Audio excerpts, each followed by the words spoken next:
네, 안녕하십니까. 모두의 삼성입니다. 여러분, 이재용 삼성전자 부회장 등 삼성 총수 그룹 일가가 오늘, 상속 방안을 공개했습니다. 이 상속 방안은 기자회견 없이 삼성전자가 자료를 내는 방식으로 발표됐습니다. 자, 이건희 삼성 회장의 유족들이 이 회장의 유산 가운데서 1조 원을 사해 환원하기로 했습니다.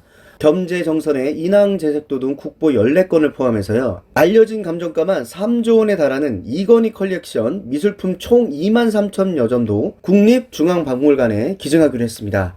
자, 그래서 그 내용을 한번 보면요. 일단은 코로나 극복 감염병 대응에 7천억 원 지원, 그러니까 전문 병원을 설립한다는 겁니다. 그 내용은 5천억 원을 이제 국내 최초의 감염병 전문 병원인 중앙감염병 전문병원 건립에 활용하고, 2천억 원은요, 질병관리청 산하 국립감염병연구소에 감염병 백신 및 치료제 개발을 위해 연구 지원용으로 이제 기부하는 방안으로 갔고요.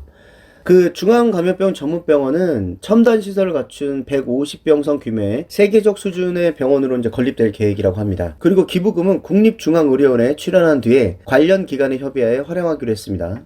거기에다가 소아암 환아에게 3천억 원, 근데 이 3천억 원이 17,000여 명에게 이제 지원 방안으로 갔어요. 사회환원 기금 중 3천억 원은 앞으로 10년 동안 소아암 희귀질환에 걸린 어린이 가운데 형편이 어려운 환아를 대상으로 유전자 검사, 치료, 희귀질환 신약 치료 등을 위해서 비용으로 지원하기로 했습니다. 그리고 이제 백혈병, 림프종 등 소아암 환아에게 이제 1,500억 원, 그리고 크론병 등 희귀질환에 이제 600억 원 지원한다고 얘기했어요. 이건희 회장의 컬렉션으로 불릴 만큼 미술품이 23,000여 점이나 됩니다. 그거를 이제 겸재전선의 인왕제색도, 그리고 단원 김홍도의 추성부도, 뭐 엄청나죠. 이름만 진짜 들어봤어요. 저도 본 적은 없습니다. 이런 것들을 포함해서 미술품 21,600여 점은 국립박물관에 기증할 거고요. 그리고 근대 미술 대표 작가들의 작품 사료 등은 국립현대미술관에 1,600여 점을 기증하기로 했다고 합니다. 이게 이제 지정문화재 등이 이만큼 대규모로 기증되는 건 전례가 없었던 일이라고 합니다. 자, 이거에 대해서 이건희 회장의 유족들이죠. 예. 세금 납부는 국민의 당연한 의무로 마땅히 해야 할 일이라고 밝혔다고 전해지고요. 일단은 왜 이렇게 했을까라고 여러 가지 이제 얘기들이 나오겠죠. 저는 이 상황을 삼성전자가 정말 새롭게 태어나는 걸로 거듭났으면 좋겠다는 바람이 있어요. 이건희 회장이 돌아가신 뒤에 여러 가지 사건들과 많은 것들이 또 일어나고 있잖아요. 거기에서 삼성전자가 이렇게 좀 하나씩 좀 좋은 일도 하면서, 그리고 나쁜 건지 아니면 이런 구설수들에 대해서 하나씩 털고 가는 건 저는 좋은 현상이라고 생각합니다. 자, 이번에 이건희 회장의 유족들이 내는 이 상속세는 전체 유산의 절반이 넘는 12조 원 이상을 상속세로 이제 납부하게 됐습니다. 이게 역대 우리나라 최대 규모일 뿐만 아니라 세계 최고 수준이라고 해요. 이제 이건희 회장의 전체 상속자산 가액을 보면 주식이 한 19조 원 되고요. 그리고 아까 말씀드렸던 이 미술품, 땅, 부동산 관련해서도 현금 자산이 있잖아요. 그것까지 이제 전체적으로 보면 한 25조 원 정도를 추정하고 있습니다. 근데 결과적으로 세금은 12조 원이 조금 넘습니다. 그래서 이제 12조 원 이상이라는 표현들을 많이 하고 있고요. 이 12조 원 상속세가 아마 기업 토탈에서 국내외, 그러니까 세계적으로 한 인물이 내게 된 상속세 중에서는 현재로서는 가장 많은 액수라고 생각됩니다. 보통 이제 우리나라의 연간 상속세 정도가 한 3조에서 4조 원 이렇게 거치는데, 한 해에 거치는 것의 3, 4배 정도가 이번 이건희 회장 관련된 상속세금이라고 이제 볼 수 있는 거죠. 이건희 회장이 돌아가신 뒤에 계속 나왔던 말이지 않습니까? 삼성 일가가 어떻게 하면 주식을 팔지 않고 이 상속세를 마련할 수 있을까? 현재 연부연납제도라는 것을 국세청에서 이제 활용해 줍니다. 그러니까 전체적으로 6회분인데 일단 1회분을 내고 나머지 5년에 걸쳐 5회분을 내게 되는 방식입니다. 삼성전자 같은 경우에는 어쨌든 영업이익이랑 매출이 좀 나와서 특별 배당 개념으로 이제 일당 부분 채운 것도 있고요. 그리고 상당 부분 배당을 많이 했는데 결과적으로 홍라의 관장으로부터 거의 1조 3천억 원 이상의 배당금을 확보했습니다. 그러니까 자체적으로 보면 7천억 원을 채워오면 이번 납부는 될 것 같은데, 문제는 이제 그 다음이죠. 그 다음에 계속 연간 2조 원의 현금이 필요하다는 것입니다. 지금 그래서 세간이 떠도는 게 뭐냐? 주식담보대출 이야기 나오고 있고요. 그 다음에 또 고 이건희 회장으로 받은 주식 중에 삼성생명 주식 일부를 또 처분하지 않겠느냐, 이런 얘기도 나왔고요. 또 나아가서 이게 개인 상속이 아니라 법인 상속을 하는 건 어떠냐.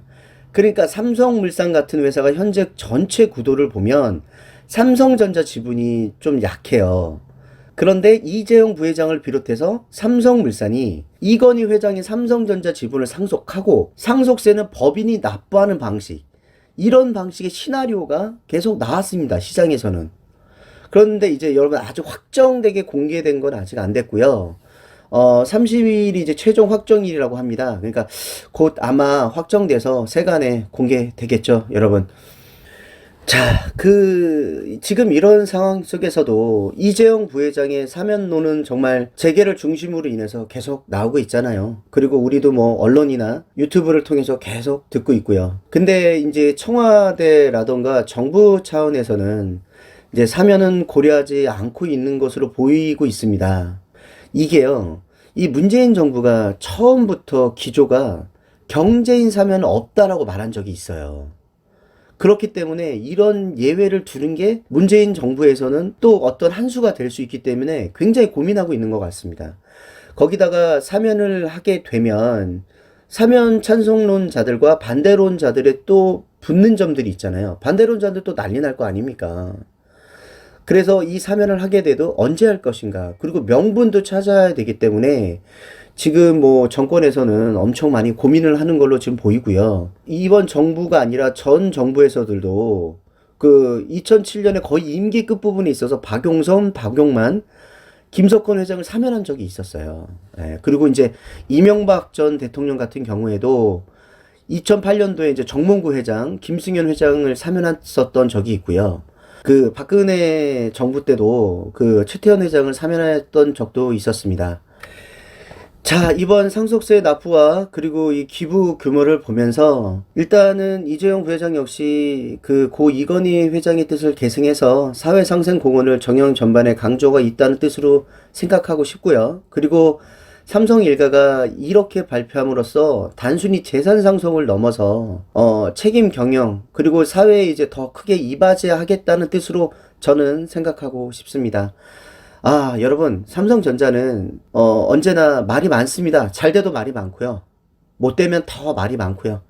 자, 우리가 이렇게 삼성전자에 장기 투자하면서 하나의 기업이 하나씩 성장해 가는 모습, 그리고 어떠한 문제가 있으면 그것을 하나씩 해결해 가는 모습, 그것을 지켜보는 것도 투자자로서의 자세가 아닐까라고 생각합니다. 자, 과거는 돌이킬 수 없지만 미래는 바꿀 수 있습니다. 모두의 삼성입니다.